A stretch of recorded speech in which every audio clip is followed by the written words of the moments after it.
Halo semuanya, selamat datang di YouTube channel di Official Auto. Ini adalah model pembaruan ataupun model facelift dari produk jagoan dari Neta. Dia adalah Neta V2. Ada beberapa perubahan yang disematkan pada mobil crossover segmen B ini, dan terutama pada fungsi fitur dan juga peningkatan pada sektor eksterior termasuk di interior. Kita akan bahas dan kulik bareng-bareng apa aja yang berbeda pada mobil Neta V2 ini. Check this out.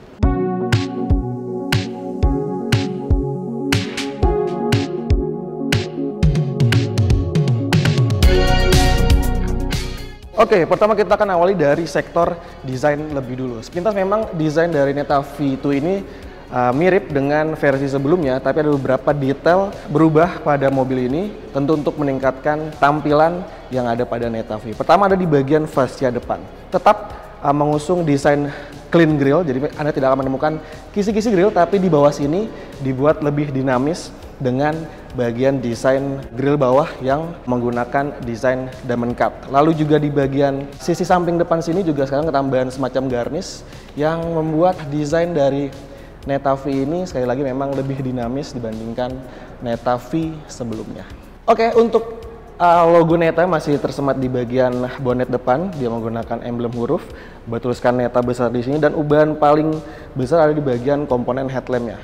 Di model sebelumnya masih menggunakan penerangan halogen biasa, walaupun memang sudah menggunakan proyektor, tapi di versi pembaruan facelift ini kedapatan ubahan yang lebih menarik dengan penambahan fitur penerangan proyektor LED yang juga dipermanis dengan komponen lampu daytime running light. Jadi memang ubahannya terbilang minor, tapi cukup meningkatkan gaya desain sebagai mobil perkotaan.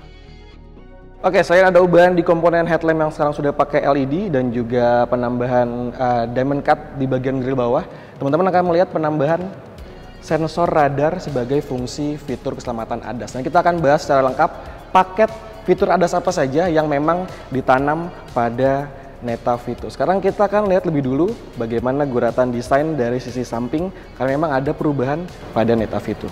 Yuk! Oke, dari sisi samping untuk menguatkan sebuah crossover ada beberapa pakem ataupun DNA yang ditanam pada mobil ini, seperti penggunaan over fender, lalu juga body cladding side skirt di bagian samping sampai mengular ke bagian belakangnya. Nah, ini adalah penempatan sisi lampu sen yang juga akan nyala di bagian di bawah headlampnya. Yang berubah adalah desain dari velgnya. Sekarang jelas tampil lebih dinamis ya dengan penggunaan dual two-tone, walaupun memang untuk lingkar rodanya masih sama dengan Neta V sebelumnya, di mana dia pakai ring 16, balutan ban di 185/55 rata depan dan belakang. Nah, untuk vendor dari bannya masih pakai merek dari China untuk mobil yang kita sedang review ini. Mungkin ini jadi salah satu kelebihan yang ada pada Neta V dibandingkan rival di kelasnya ya, kita katakanlah sebagai Wuling Dingo ataupun di bawahnya lagi, karena dia sudah mengemas pengisian port sudah tipe CCS2. Durasi pengecasannya dia sudah support untuk AC charging dan juga DC charging. Untuk DC charging dari 30 sampai 80% butuh waktu sekitar 30 menit, sementara untuk pengecasan di rumah pakai mode AC dari 0 sampai 100% bisa tuntas dalam waktu kira-kira 8 jam. Nah, karena memang mobil listrik, jadi di balik bodetnya ini bukan sebagai penggunaan tempat mesin, tapi lebih banyak ke fungsi-fungsi cairan ya, seperti wiper, lalu juga beberapa perangkat dari sistem dari mobil ini. Dan dia ditutup sangat rapi dengan bahan plastik seperti ini. Untuk penggunaan spesifikasinya, dia menggunakan baterai sekarang yang direvisi. Jadi sekarang di 36,1 kWh atau lebih kecil dibandingkan model sebelumnya di Neta V, ada di 40,7 kWh.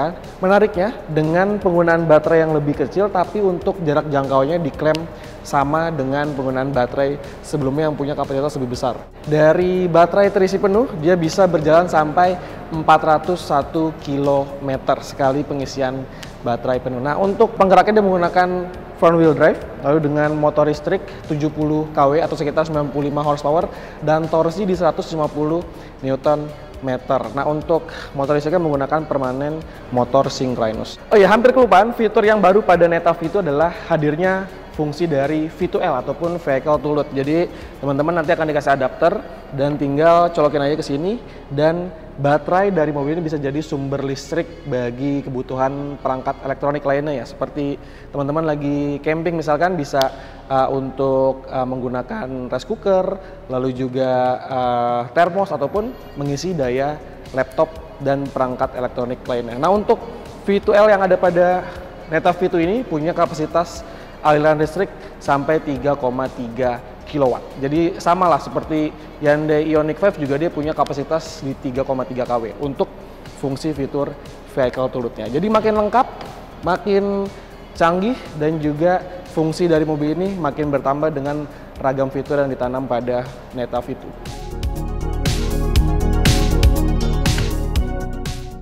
Oke, sekarang sudah di balik kemudi ataupun desain interior dari Neta V2. Kalau misalkan Anda pernah melihat desain dari Neta V sebelumnya, sebenarnya ini layoutnya masih serupa. Tapi ada beberapa ubahan yang memang membuat tampilan interior ini jadi lebih bermain dan juga lebih segar. Jadi memang ada beberapa warna terbaru ya yang ditawarkan oleh Neta Indonesia untuk desain dari Neta V ini, terutama di bagian penggunaan garnish di bagian dashboard sini.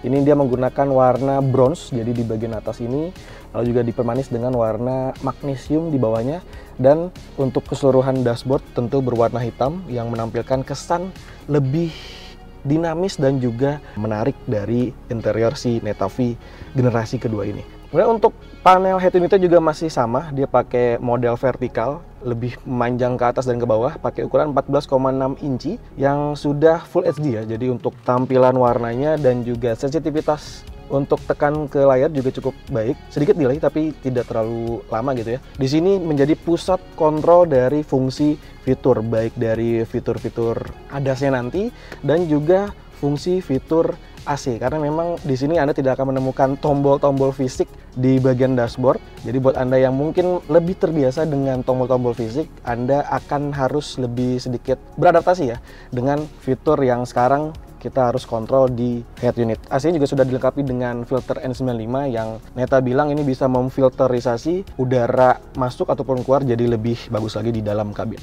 Nah, untuk cluster meternya juga masih sama desainnya. Dia pakai desain 12 inci, jadi memanjang ke kiri dan kanan, latar warna monokrom dan sudah full digital. Jadi di sini juga sebagai pusat informasi daya listriknya, lalu juga indikator baterai, jarak tempuh segala macam bisa kita lihat di bagian sini. Memang untuk jaraknya lumayan cukup jauh dari driver pengendara, tapi ini masih bisa terlihat dengan cukup baik. Desain setirnya dia sudah up dan bottom flat ya, jadi memang desainnya cukup sporty dan dibalut dengan material kulit sintetis dengan sedikit stitching warna merah di bagian atas. Jadi kayak menginspirasikan sebuah desain yang sporty banget. Tapi memang untuk karakter beratnya ini masih serupa ataupun sama lah dengan Neta V, yang mana ini mungkin jadi salah satu catatan saya ya, karena memang tidak terlalu berbobot ya. Terasa banget ketika dipakai di jalan tol, tapi ketika dipakai di jalan perkotaan, city cruising gitu, ini nggak terlalu bermasalah. Karena pernah dicoba juga, memang ini jadi salah satu catatan dengan setir yang tidak terlalu berat.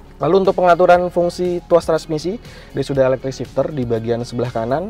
Jadi pengaturannya mirip-mirip dengan mobil Eropa kayak Mercedes-Benz ya. Jadi kita tinggal putar ke bawah untuk maju, tekan ke tengah untuk netral, dan R untuk ke belakang. Dan di sini tidak menggunakan tombol stop start button. Jadi kita hanya cukup masuk dalam mobil, membawa kunci, dan tekan rem, dia akan langsung menyala. Posisi driving ini sekali lagi nggak berbeda dengan Neta V. Jadi memang sedikit catatan saja, ini belum ada pengaturan setirnya, jadi dia sudah bersifat fix aja seperti ini. Jadi untuk mengatur posisi paling terbaik kita harus menggunakan seat adjuster. Ini dia sudah bisa maju mundur, juga ada tinggi rendah dan juga reclining untuk sisi driver. Sementara untuk sisi penumpang depan hanya untuk maju mundur dan juga reclining saja. Nah, untuk kompartemen dan penyimpanan, karena memang untuk mobil sekompak ini dia menyajikan ruang penyimpanan yang cukup banyak. Anda menemukan slot penyimpanan 2 cup holder di sini. Dia berbentuk floating melayang seperti itu, dan di bawahnya juga bisa menaruh beberapa barang, termasuk di bagian sini ada slot, dan di bagian tengah sini ini ada fungsi dari wireless charger. Jadi Anda tinggal taruh smartphone di sini, dia akan langsung mengecas secara nirkabel. Dan untuk kapasitas cas wirelessnya dia sampai di 15 watt. Dan yang saya suka dari tata desain interior adalah masih disematkannya kaca di bagian pilar A sini. Jadi ini berfungsi banget dan cukup jarang ya sekarang di mobil baru, karena ini bisa membantu visibilitas kita ketika ngelewatin jalan-jalan yang sempit. Jadi kita masih bisa memantau titik blind spot cukup baik. Poin penting adalah penambahan fitur ADAS yang sekarang membuat Neta V2 jadi lebih lengkap dan tentunya juga lebih safety ya dari segi berkendara. Pertama ada forward closing warning, automatic emergency braking, front vehicle start alert, adaptive cruise control, traffic jam assist, intelligent cruise assist, lane departure warning, lane keeping assist, dan juga high beam assist. Sementara fitur keselamatan sebelumnya yang ada pada Neta V seperti ABS, lalu juga ada auto hold dan juga APB dan semacamnya, dan dual SRS airbag masih tersemat pada mobil ini, termasuk dengan hill start assist dan juga hill descent control yang sudah jadi paket standar di Neta V2 varian smart ataupun trim paling tertinggi ini. Nah, jadi untuk pengaturan fitur ADAS dan juga fungsi dari multimedia, Anda bisa atur secara mudah di bagian tombol setir. Tentu sekarang lebih bertambah ya karena ada fitur ADAS-nya. Di sebelah kiri adalah untuk fitur ADAS, sementara di sebelah kanan untuk fitur hiburan. Sekarang kita akan lihat bagaimana layout di bagian belakang, senyaman apa sebagai penumpang di belakang. Yuk. Jadi saya punya tinggi badan di 175 cm, jadi memang untuk headroomnya tidak terlalu lega banget, tapi masih menyisakan sekitar 3 jari. Dan untuk pengaturan rebahnya hanya seperti ini saja. Jadi memang ini rebahnya paling terebah, dan yang mungkin saya highlight adalah dari konfigurasi tempat duduknya. Jadi memang masih menyisakan sedikit ruang di bagian paha sini. Jadi memang komponen ataupun bangkunya tidak menopang sepenuhnya di bagian paha. Legroomnya juga masih cukup baik ya. Ini adalah pengaturan driver saya tadi.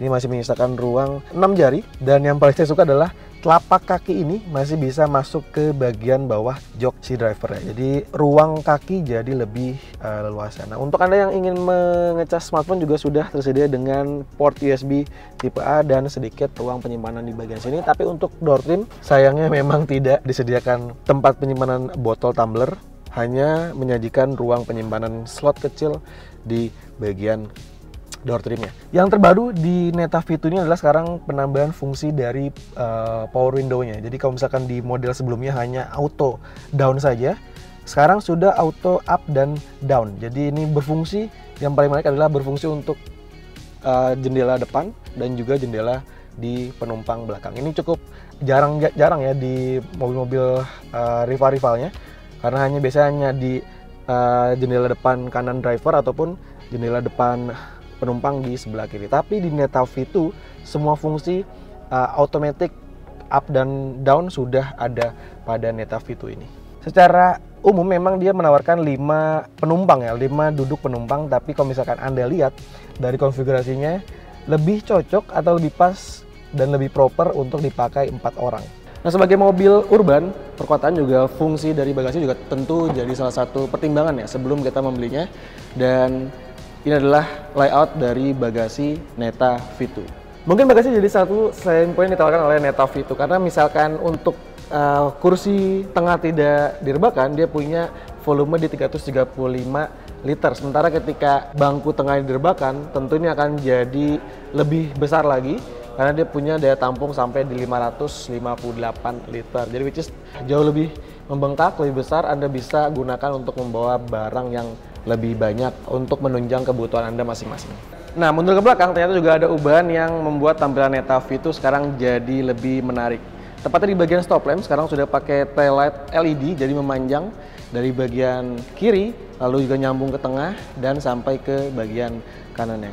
Jujur desainnya menarik dan manis, jadi membuat tampilan Neta V jadi lebih bernuansa modern dibandingkan bagian buritan pada Neta V sebelumnya. Lalu juga untuk bagian belakang ini disematkan dengan komponen spoiler yang cukup panjang ke belakang. Ada komponen defogger, wiper, dan juga hadirnya fitur dari rear combi lamp. Jadi ini adalah warna standby dia nyala, ini ada stop lampnya, dan ini hanya berfungsi sebagai fitur reflektor saja. Dan itulah tadi first impression kami bersama Neta V2 yang jadi generasi terbaru dari Neta V di pasar Indonesia. Nah, untuk harganya dari video ini dibuat, jadi memang belum ada informasi harga yang disampaikan oleh Neta Indonesia, tapi rasanya mungkin saja bandrolnya akan beririsan ataupun sedikit mirip dengan model Neta V, karena memang model Neta V saat ini dijual dengan harga 317 juta on the road Jakarta yang sudah terpotong dengan diskon yang ditawarkan oleh Neta Indonesia. Bagaimana pendapat Anda soal mobil ini? Sampaikan di kolom komentar dan terima kasih sudah menonton. Sampai jumpa di video berikutnya. Ciao.